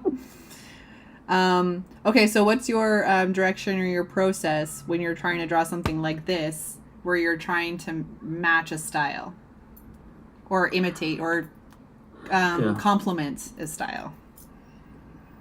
So, like right now, it's going to be softer curves, less detail. Because I'm looking at this right here, like this is just, you know, if it was me, if it was one of my drawings, you'd have all this going on here, like a elbow and some little muscles or something. I don't know. And that's not right. You don't want that, or maybe even that. Like you get rid of all of that. Right. You know, you don't have any knuckles and stuff. And so it's less. Number one is less, and number two is softer curves. And so instead of doing the eagle head with the straight angles, I soften it up. Nice. And this is not even gonna be the finished product, because I might have to do this 2-3 times till I clean it up. One thing that happens a lot is that halfway through the drawing, I forget what I'm supposed to be doing, and I go back to my style. Right. And I was like, oh no, that wasn't it. It's a hard habit to break sometimes. Yeah. Yes, it is. So yeah, it's sometimes it takes more than one time. That's cool. That's what all these layers are for. That's right. I love it. Layers are free. And one thing that I see, like with this little kid, he's got a big head. And so now I can play with my piece and make his head big. Nice. You know, boom. There we go. And I'm gonna use different layers to do different parts of the body, just so that I can keep making adjustments. If I want to move the body around, I can do that. It's in its own layer. Nice. It's all about the layers. Yep. And yeah, layers are free. They are free. Yep. Maybe add some zigzag lines there. And yeah, I'm thinking I've got to get something organic in here. Going through for sure. But yeah, that was always a thing too, like a proper, like we were talking about file management and all that kind of stuff and layers and things. art boards are big in Illustrator and Photoshop. I remember a coworker politely asking me if I knew art boards because pretty much I had one art board and then just all my stuff was just kind of around it. Illustrator, just politely like, do you know about art boards? Could you maybe stop doing this to our files? Like, wow. At work ones. So for work things, it makes sense when other people are using it. So I'm much better with my art boards now. But yeah, using the layer business, especially when you're building these illustrations, lots and lots of layers are helpful for you can go back and clean things up or change them around, transform. Yep. I had a friend of mine. He showed me some Illustrator tips in the early days, and so it got me open up my eyes on a lot of other things that Illustrator can do. Nice. And then later on, known him for a long time, known him for 20 years pretty much. And then at a different time, we were talking about Illustrator, and I was showing him other stuff. Like, he showed me what he knew how to do, and then the next time I saw him, I knew a bunch more because I kept going. And then we worked on a project together, and I worked on the file. I sent it to him. He sent it back when he was done. And he didn't separate things in layers. There was just a ton of stuff in one layer. Like, bro, we can't do this. Outrageous. No. Oh my gosh. Yeah. So I sent it back. I said, listen, you're going to have to clean this up before you send it back to me. And so he did. He did. That's the thing. Like, when you're doing your own personal files, it's one thing. Like, even I was doing, what was the one I was doing? Sketchy Illustrator stuff. Oh, I did like an impromptu stream. I was putting some of the face cards together on a live stream a couple Fridays ago. But I was doing some like masking of the pieces and stuff, but it was very like, just putting in a rough shape in the back. It wasn't how you would normally cleanly mask anything, do proper layers or proper cuts or anything if it was an actual file. But yeah, working with somebody else's Illustrator file or Photoshop file, just unprompted, no guide or anything, can be one of the most frustrating things. Yes. You see inside their brain, but it's not exactly how you would work. Right. No, the worst part is, I got stories, is that when you're working on a file that's 10 years old, Illustrator could only do so much compared to today. So people learn shortcuts, and nowadays there's a tool for that. And so I got this file, and it had a mask inside a mask inside a mask inside a mask, and the layers window took up half the space in the screen, just so I could see all the layers that were nested inside of each other. It was insane. I was like, who was this? And yeah. Oh no, that's oof, rough. Technology. It's good it improves that archive file though. Just delete it and start over. Yeah. Yikes. Sometimes you feel that way. Yeah. Well, even Jane on a live stream, because I know you were revisiting some of your older art files, or at least old sketchbooks. And then Jane was revisiting some of her old vector files a few weeks ago. And same thing, she was just kind of like, what was I doing here? How did this happen? How did I get here? Because the software is so different now from when you first started. Yeah, that's funny. But that's the way it is with art in general. Yeah. You go back and you look at some drawings and you're like, I did that? Like, that looks awesome. Yeah. What happened? I used to draw so good. What have I been doing? I'm wasting all my time. Where's that version? Like, where is that artist? Go get that artist. And then there's some things you look at and you're like, oof, I took shortcuts on that. Yeah. Like that. That should never see the light of day. We're not going to share that one. Yeah, that was not good. Oof.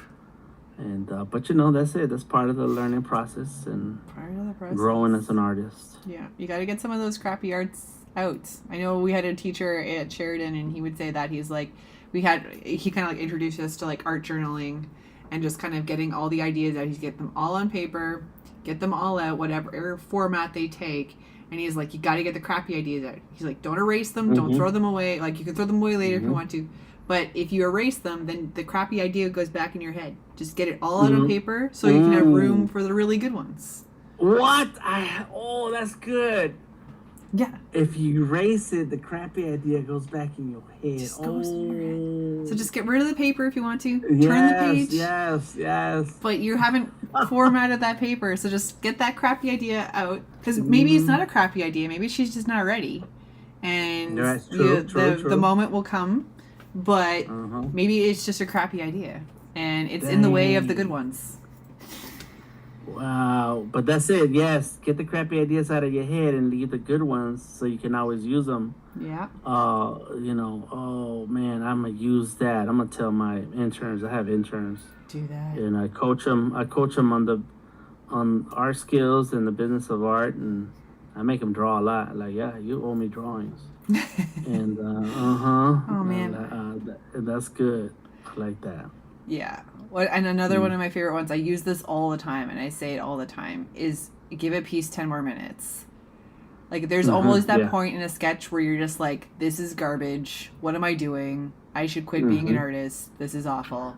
And then, but I'm like, always like 10 more minutes. And almost every single time, it kicks into gear or shows some other potential that it could have. But if I put it down or close fresco or put my sketchbook away when I'm feeling crappy about it, I'm never going back to it. And most of the time you can save it with like 5 or 10 more minutes. Yeah. Yep. Give it some time. Give it a minute. Yep.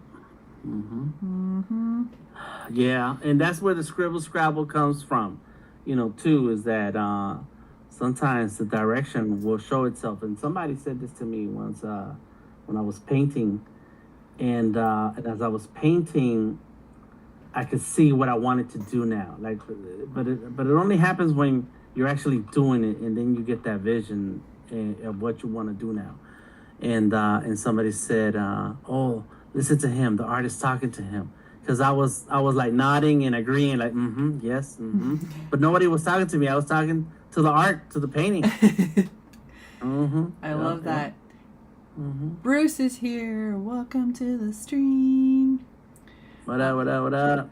But yeah, like that's always like some of my favorite pieces I've done have been ones where, like you said, you're talking to the piece. I just kind of let the piece happen. Like I might go in with an idea and be like, I want this woman to have long flowing hair and there'll be butterflies and she'll have flowers and she'll be in a garden.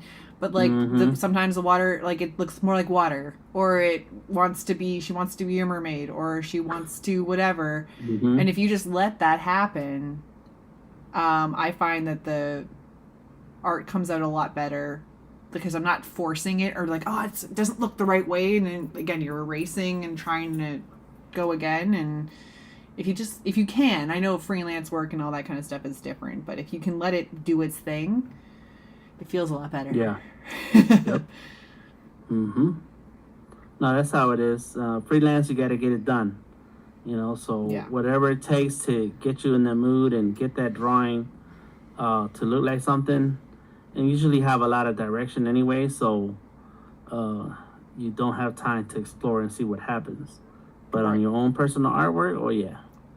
Yep. Oh yeah. And RB says, no art is ever completed, just abandoned. That's true. You got to know when to let the piece go, too, sometimes. You're just like, you know what? Usually, I did this the other day. I closed the piece. I was like, I think I'm done. Closed it. And then I'll come back to it in a couple days and take a look and see if anything stands out. And then be like, she is done. That's fine. Or, oh, no, we have to try again. Bradley says, tinker with bouncing ideas with AI tools to help you branch your current idea. There's now Adobe boards with Firefly.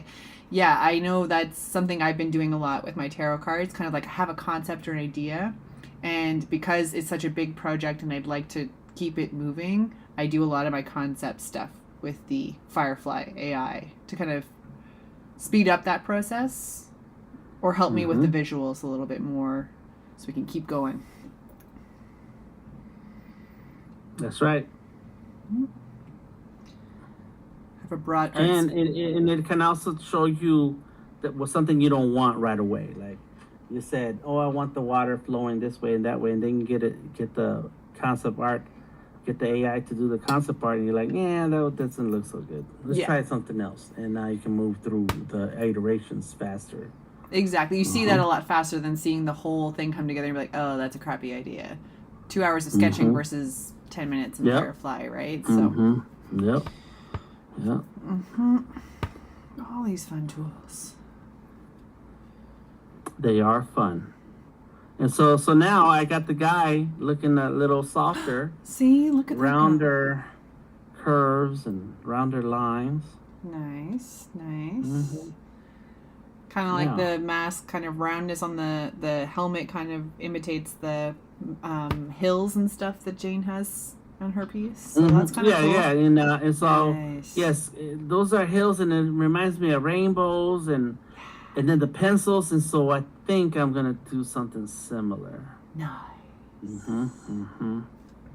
Yeah, but yes, I do want I want more curvier things. See, on the right.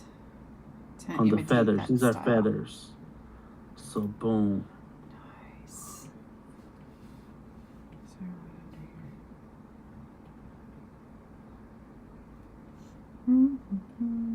Yeah, little by little. All right, we got 20 minutes left. I think we've been putting in some work on this. Yep, making some progress. So do we want to talk about our, like you mentioned it a little bit, about wanting to put it together into one book maybe? Or do we want to just still percolate our idea now that I've told everybody? No, that's it. That's it. It's ready. I'm going to finish this, and I think what I'm going to do is follow up with you to put all the AI files in one folder that we can share. And so the first step is a coloring book.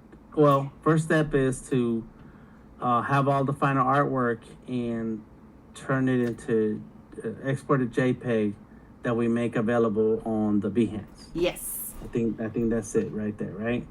Has some JPEGs or PNGs, so anyone can choose what they want out of this, and then make sure the last pencil Avenger. That's right, RB. That's right. That's my guy. And then have the collaborators get a copy of the AI file folder. Yeah. So they can color any piece they want if they want to color a piece. Nice. So being part of the collaboration gives you access to the art that everybody made. Nice. I think that's just proper. That's fine. But from there, I'm just gonna start working on putting the coloring book together, so that we can and collecting a paragraph or a couple sentences from the artist to say, tell me about the piece that you drew. What made you think of that? What made you draw that? And because that can be included in the coloring book, maybe a sentence, something to give insight, and also make sure everybody's social is included in the book, and credits, and throw it up in Amazon. Nice. Yeah. So everybody can have a book of their own. And you have your name on Amazon as an author. Check it out, guys. Or collaborator, yeah. Yes. Oh, that's super exciting. Yeah, so everybody who's contributed, you're going to be part of this. So we're going to be reaching out for some information from y'all. And make sure you keep it social the same way for a while, because it's going to go in a book. It's going to be printed, and it's going to get out there. And so if you're into changing your profile name often, then it's going to get lost to history. Yeah. So you're going to be set in stone at this point. Oh my goodness. Yes. Okay. So yeah, that's it all coming together. I know we've been trying to research as well any kind of print on demand to see if we can get these to be actual cards themselves, which would be amazing. I haven't found a print on demand just yet. Just card printers. So we're going to keep digging into that because I have physical cards of some of these. I'd be down. Mm-hmm. Yes. Yeah, that'll be cool. Cool to see your work.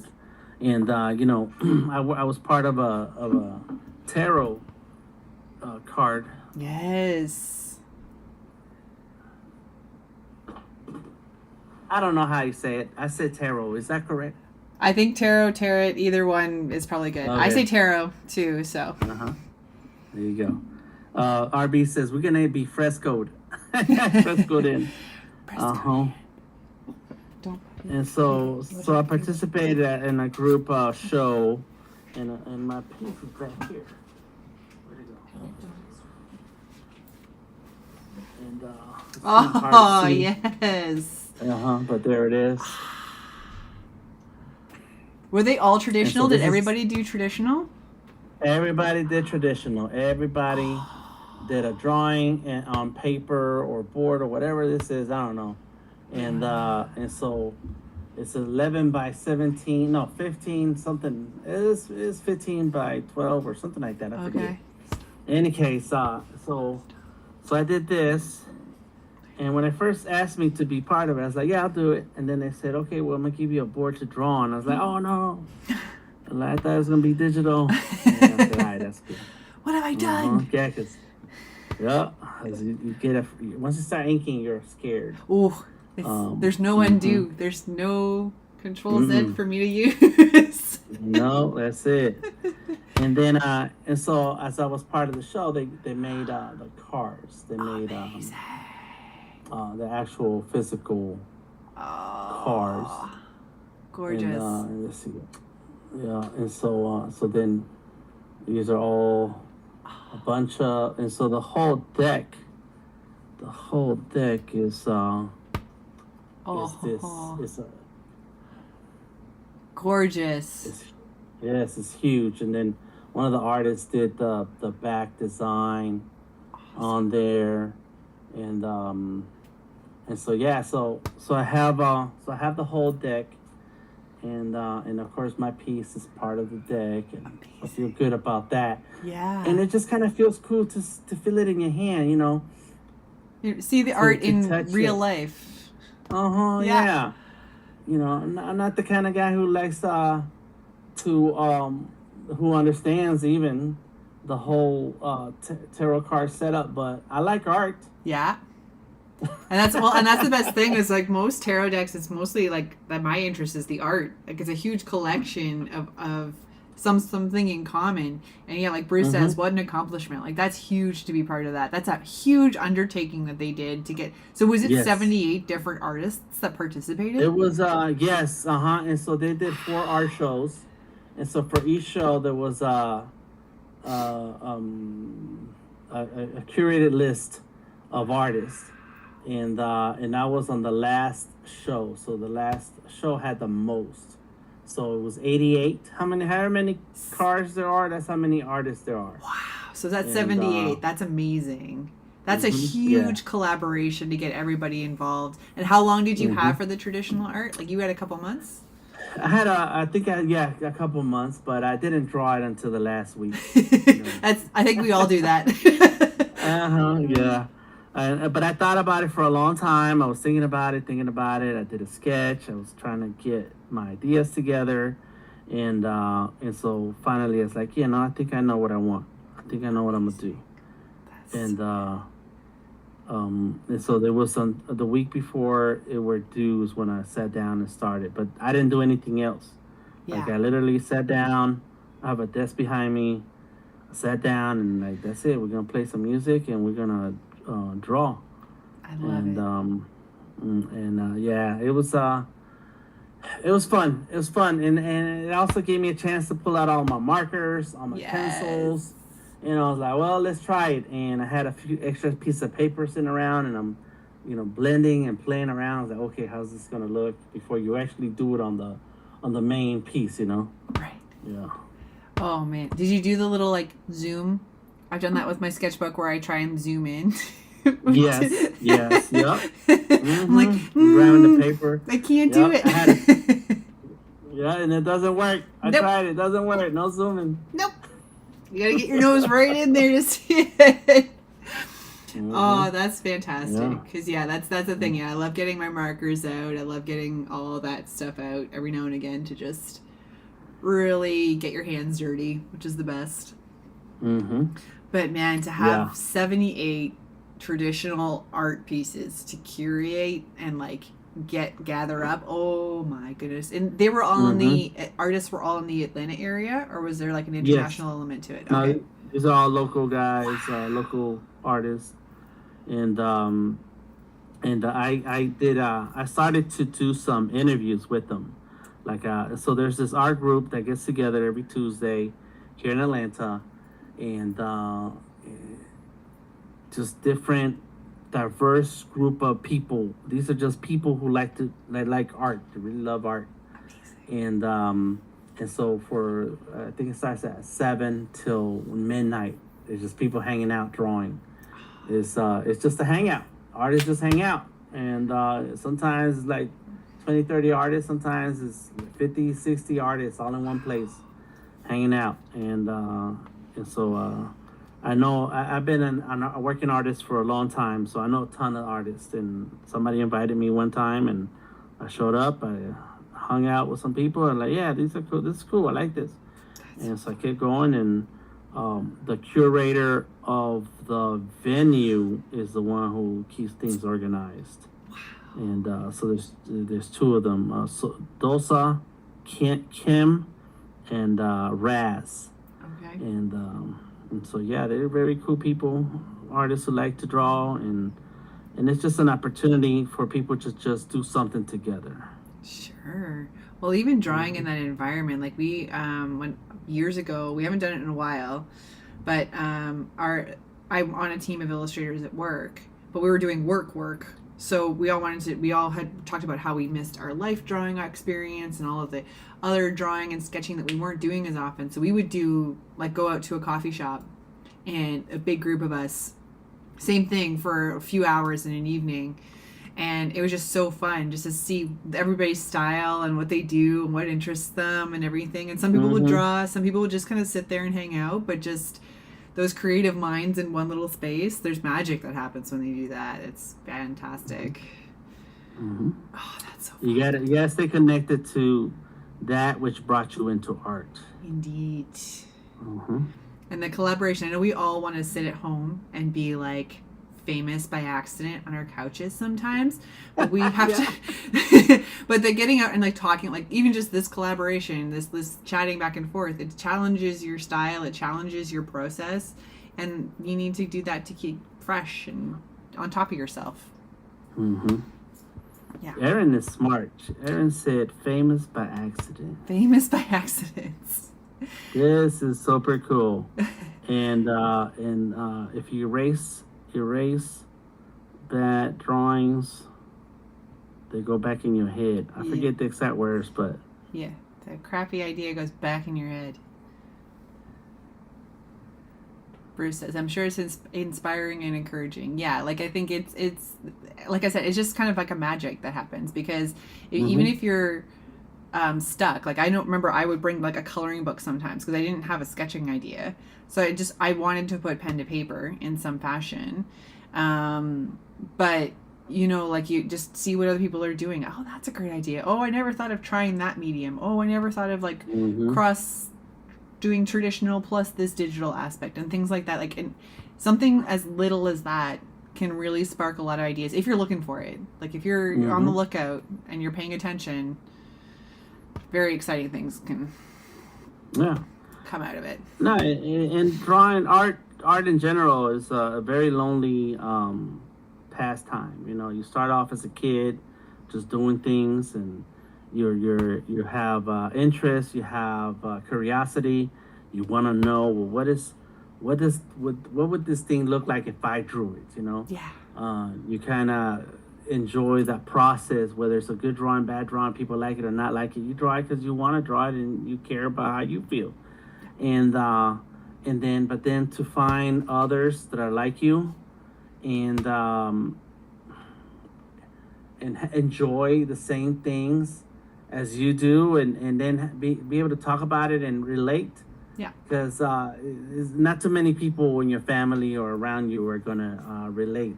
Hopefully, there's someone to encourage you and give you free paper and pencils and so on. But to be able to explain things to someone is really great.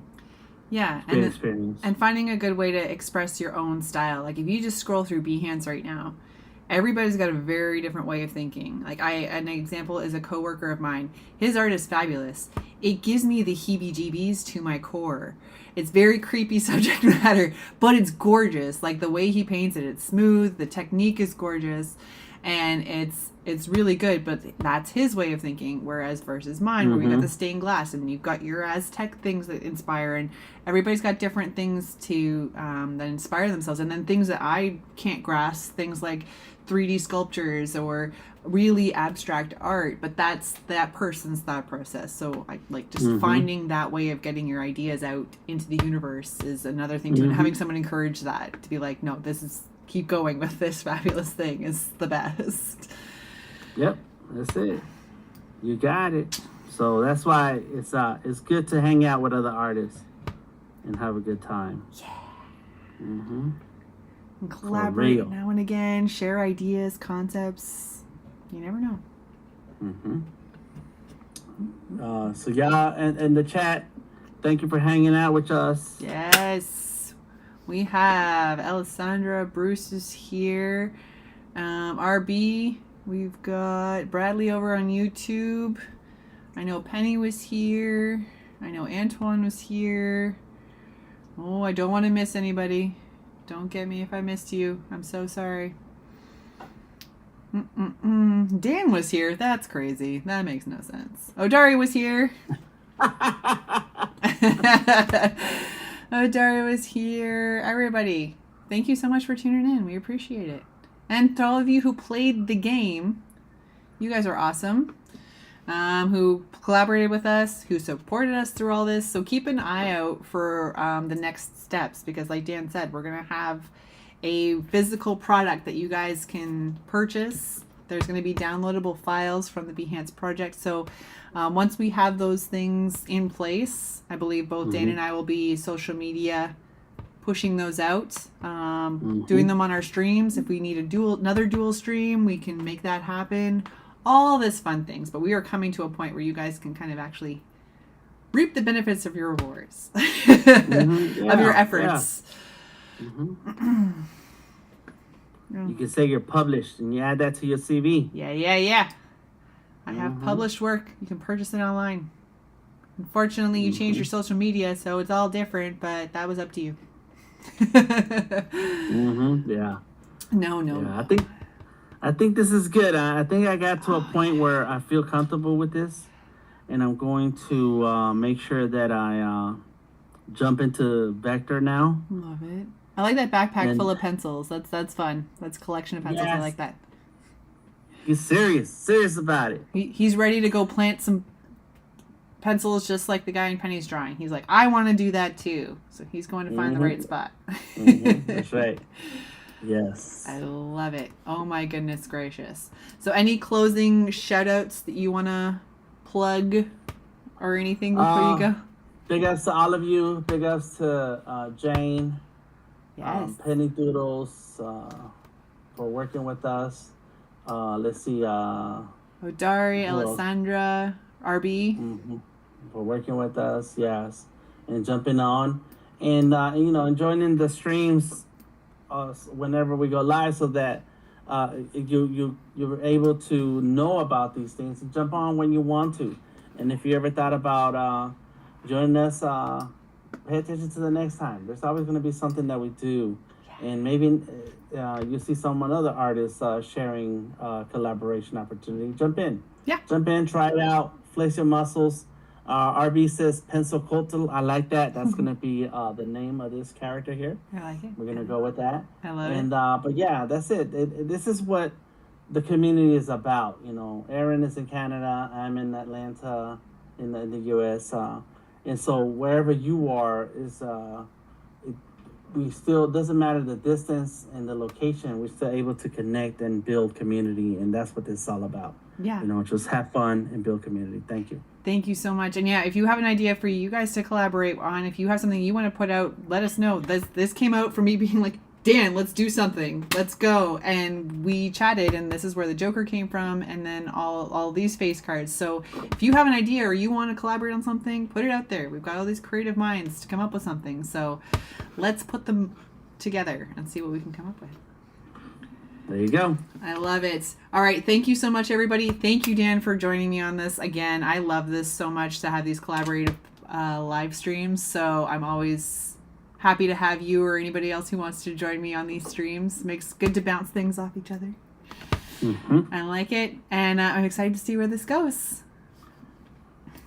All right. Goodbye, everybody. Thanks, everyone. Have a great night. Bye.